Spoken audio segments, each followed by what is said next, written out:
4 മണിക്ക് ചായക്കൊപ്പം നല്ല ബേക്കറി കിട്ടുന്ന നല്ല ക്രിസ്പി ആയിട്ടുള്ള നിലക്കടല റോസ്റ്റ് നമുക്ക് വീട്ടിൽ തന്നെ ഉണ്ടാക്കാം.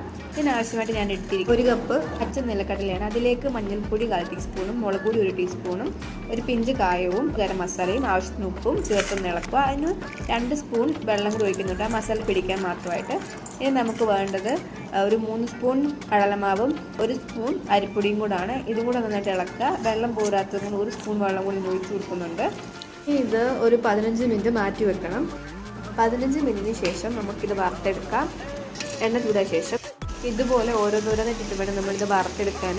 ഒരുമിച്ചിടരുത്, ഒട്ടിപ്പിടിക്കാൻ ചാൻസ് ഉണ്ട് ഒരുമിച്ചിടുമ്പോൾ. കടല നന്നായിട്ട് മുരിഞ്ഞ് വന്നിട്ടുണ്ടെങ്കിൽ നമുക്ക് കോരി മാറ്റാം. ഒരു 4-5 വെളുത്തുള്ളി ചതച്ച് മസാലയ്ക്ക് കോട്ട് ചെയ്ത് അതിനൊപ്പം തന്നെ കറിവേപ്പിലയും കൂടി ഇട്ടിട്ട് നന്നായിട്ടൊന്ന് വറുത്ത് നമുക്കിത് കടലിലേക്ക് ഇട്ട് കൊടുക്കാം. കടയിൽ നിന്ന് മേടിക്കുന്ന കടലയുടെ അതേ രുചിയോടെ തന്നെ ചിലവ് കുറവിൽ നമുക്ക്